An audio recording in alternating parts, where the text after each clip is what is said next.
Surprise, je vous amène dans un vignoble. Pendant les jours chauds de l'été, il fait beau, c'est calme. Et bientôt, ce vignoble que vous voyez sera débordant de grappes de beaux raisins juteux. En lisant notre texte, vous allez comprendre pourquoi je vous amène ici avec moi aujourd'hui. Jean chapitre 15, verset 1. « Je suis la vraie vigne, et mon Père est le vigneron. » Verset 5, « Je suis la vigne, et vous êtes les sarments. » Jésus utilise la vigne pour nous enseigner une vérité profonde.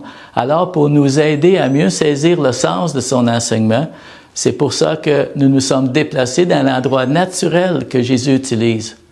Vous savez, au Québec, on ne connaît pas beaucoup ça, le vignoble, les vignes. On connaît surtout l'agriculture maraîchère, on connaît les vergers, des choses comme ça, mais on connaît moins la vigne.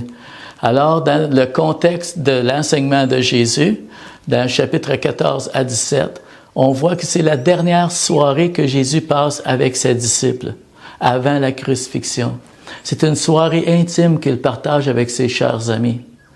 Et il va leur annoncer, « Je m'en vais, mais je ne vous laisserai pas orphelins. » Et dans ce message de Jean chapitre 15, qui est si profond, que j'aime tellement, Jésus nous partage, je pense, le secret, un des secrets de la vie abondante pour chacun de nous chrétiens. Il utilise l'image de la vigne pour le faire. L'image des branches et du sceptre indique comment notre relation avec Jésus est essentielle. Dieu est le propriétaire vigneron et il désire, c'est normal pour sa vigne, de porter des fruits. Jésus est le vrai cep. Vous voyez sur la photo ici à ma gauche, le cep, c'est la partie enracinée qui porte les branches. C'est le tronc, si vous voulez. Et plus haut, vous trouvez les sarments, les branches qui partent du cep et qui portent les grappes, tous les fruits. Alors nous voici maintenant dans un autre vignoble. On change d'endroit. La saison avance, les vignes ont poussé, la vendange approche. Dans Jean chapitre 15, verset 2, « Tout sarment qui est en moi et qui ne porte pas de fruit, il le retranche. Et tout sarment qui porte du fruit, il l'émonde, afin qu'il porte encore plus de fruits. » Les mots-clés ici sont la vigne, les branches et les fruits. Et on voit deux types de branches. Verset 2, « Tout sarment qui ne porte pas de fruits. » Donc, ce sont des branches ou des sarments inutiles. Et on voit tout sarment qui porte du fruit. Et on remarque qu'il y a deux actions décrites pour expliquer ce qui arrive aux branches, à ceux qui sont productifs et à ceux qui ne le sont pas. Au verset 2, toujours, « Tout sarment qui est en moi et qui ne porte pas de fruits. » Il le retranche. C'est-à-dire qu'il va le lever, l'examiner, regarder, et puis il va décider de le couper, de le retrancher, de le jeter. Et tout sarment qui porte du fruit, il l'émonde. Celui-là, il le garde, mais il doit aussi le tailler. Et on va en parler davantage. C'est difficile de comprendre ce texte si on ne connaît pas les étapes de croissance de la vigne. J'ai écouté beaucoup de vidéos sur tout le processus de la vigne, la production de la vigne, l'entretien des vignes. Et je vais vous montrer une courte vidéo qui va vous aider aussi à mieux comprendre le processus de la production. Ça s'appelle un sarment. Cette année? Ça a poussé cette année. C'est un sarment qui part du pied comme ça. Ça va te faire une tige comme ça, qui est plus comme un gourmand, qui ne fera pas de fruits. Tu prends des sections de tiges comme ça, qui ont poussé l'année précédente. Tu vas compter 2 ou 3 bourgeons. Tu vas venir couper au-dessus. Enlève la tige. Donc, tu viens ici, 1, 2 bourgeons, 2 ou 3 bourgeons. Enlève ça comme ça. Ça nous permet de faire un peu de ménage. Au travers, ben ouais. Ça a changé un peu d'apparence. Pas mal. Ça fait un peu pitié, mais crois-moi, ça va retourner... à l'automne prochain, ça va ressembler à ça. Vous comprenez mieux maintenant comment la vigne est préparée et pourquoi la taille est si importante. En fait, il n'existe pas de plante aussi prolifique que la vigne. Laissée à elle-même, elle produit beaucoup de pousses improductives. C'est long, ça s'en va dans tous les sens. C'est pour ça qu'une taille extensive est essentielle. Sinon, ça va empêcher la fructification de la vigne. Si vous regardez tout le travail de la vigne, le travail principal du vigneron, c'est la taille. Le fruit, c'est le thème dominant. Il y a un sarment qui ne porte pas de fruits, il y a un sarment qui porte du fruit, et il veut le tailler pour qu'il porte encore plus de fruits. Donc, le fruit, c'est vraiment le but, c'est la gloire de la vigne, c'est la valeur de la branche. Voyez comment c'est glorieux, c'est la richesse, l'utilité maximale, c'est le but total de la vigne. Vraiment, sans fruit, un sarment n'a ni gloire ni valeur. Et encore pire, sans fruit, il devient un obstacle à toute la vigne et le vigneron doit s'en débarrasser. Un autre point ici, c'est que très important, c'est de reconnaître que le sarment ne porte pas de fruits pour lui-même, il n'existe pas pour lui-même. La branche doit accomplir un travail, mais c'est pour son propriétaire, le vigneron. Il y a une grande leçon ici. Plusieurs d'entre nous, chrétiens, avons besoin de nous faire rappeler cette vérité. Porter du fruit est l'essence de ma valeur, de ta valeur, de mon utilité et de ton utilité dans le royaume de Dieu. Depuis notre salut, notre nouvelle naissance, porter du fruit est devenu notre raison d'exister.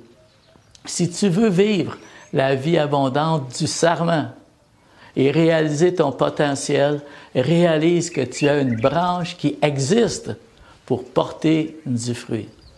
Alors, comment pouvons-nous porter davantage de fruits?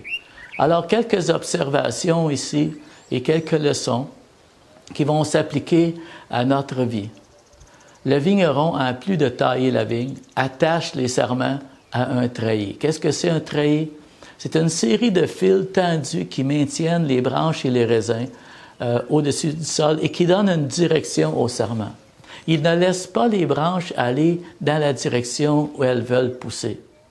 Le treillis, en fait, représente le plan prévu par Dieu pour nos vies. Ses instructions, sa volonté.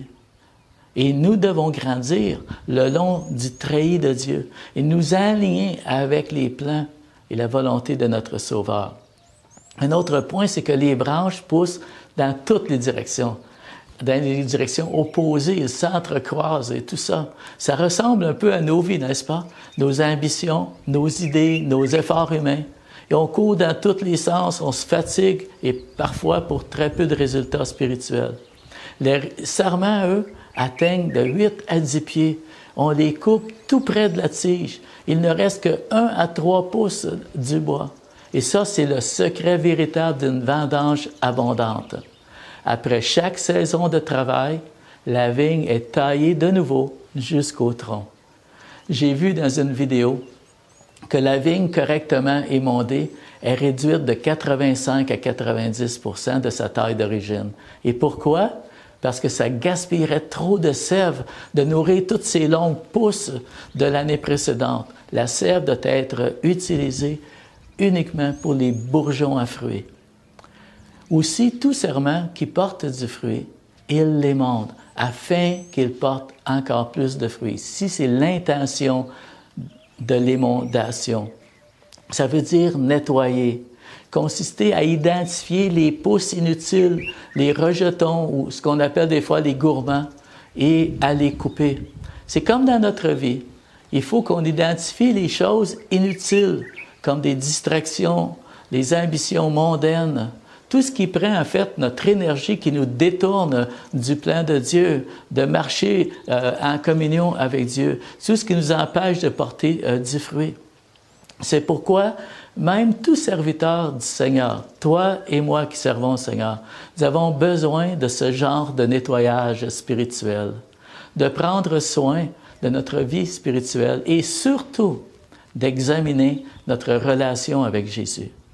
Comme Jésus lui-même le faisait après sa mission, il se retirait dans un lieu secret pour prier et se ressourcer auprès du Père. Quelle précieuse leçon! Et ici, on ne parle pas de péché, de jugement, là, quand on parle de couper et de tailler. Parce que dans le contexte, Jésus s'adresse à ses amis précieux, ceux qui marchent fidèlement avec lui. C'est une image de ma relation avec Jésus, en rapport avec mon activité religieuse, si vous voulez, mon service chrétien, mon ministère et ma vie spirituelle. Quand on sert Dieu, on utilise beaucoup nos dons naturels, notre intelligence, notre sagesse, notre éloquence, notre zèle. Et il y a un danger de s'habituer à compter sur nos propres efforts, surtout quand on a du succès dans nos entreprises, à s'appuyer sur nos propres capacités humaines. Alors, comme les serments, toi et moi, nous dépendons en fait de la vigne, de la vie de la vigne. Et pour vivre la vie abondante et servir Dieu efficacement, il faut recevoir la puissance qui vient de la sève vivifiante du Saint-Esprit, comme la sève de la vigne dans le serment. Et Dieu veut restaurer en toi et en moi les conditions les plus favorables pour que nous portions encore plus de fruits. Avant de terminer avec la prière et un chant, la leçon principale aujourd'hui, c'est de réfléchir à notre raison d'être, à notre utilité. Dieu voit les pousses de nos ambitions humaines, de nos désirs, poussés dans toutes les directions. Il doit donc tailler les bourgeons de nos excès, de nos erreurs, de nos efforts humains, de notre orgueil, de nos désirs égoïstes, afin qu'on ne gaspille pas l'énergie qui nous empêcherait d'être fructueux vraiment. Si Dieu nous dirige vers quelque chose de difficile, par exemple, vers la croix qui demande du renoncement ou un sacrifice, et si nous sommes comme des serments qui poussent dans toutes les directions, écoutez, naturellement, on va choisir notre voie à nous, la voie la plus facile, celle de notre propre volonté. Et on ne va pas choisir l'appel de la croix. Donc, c'est pour ça qu'on a besoin de nettoyage. Donc, arrêtons-nous ici et pensons à cela et à l'état de notre vie spirituelle. Nous avons vraiment besoin d'une taille spirituelle de notre Maître. Prions ensemble. Père, tu viens chercher du fruit dans ma vie. Enseigne-moi, Seigneur, à comprendre que c'est le but de mon existence. Seigneur, incline ma volonté comme les serments sur le treillis, que je sois un serment rempli de l'esprit de la vigne. Viens tailler les branches improductives de ma vie. Réaligne-moi dans tes voies, que je produise du fruit en abondance pour ta gloire. Amen. Bien, j'espère que ce message vous a inspiré. Exceptionnellement, je vous donne rendez-vous mercredi prochain, encore une fois, dans un vignoble, pour une seconde leçon de la vigne avec notre Seigneur Jésus. Bonne semaine, soyez bénis et allons porter du fruit.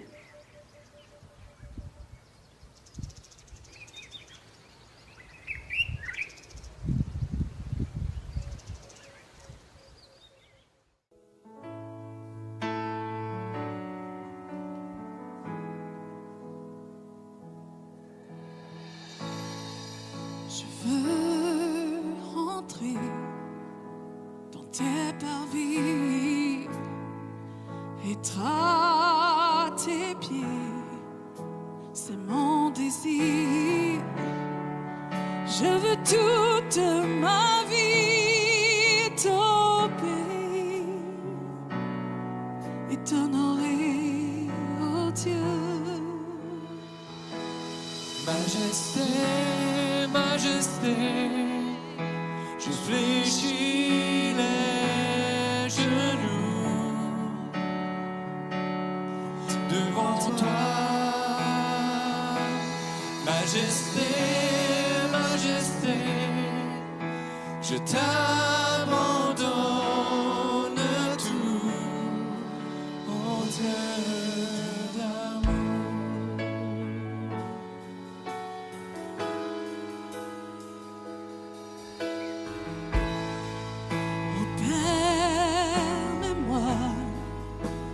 Voir ta face, façonne-moi, Dieu par ta grâce. Je veux vivre pour toi toute ma vie. te servir, oh Dieu. Majesté, majesté, je fléchis les genoux devant toi. Majesté, majesté, je t'abandonne tout, oh Dieu d'amour. Majesté, majesté, je fléchis les genoux devant toi. Majesté, majesté, je t'abandonne tout, oh Dieu d'amour.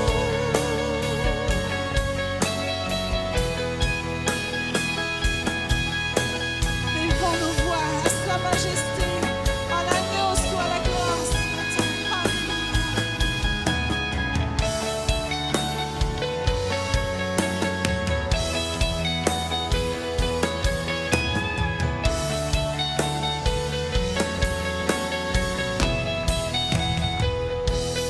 Majesté, majesté, je fléchis les genoux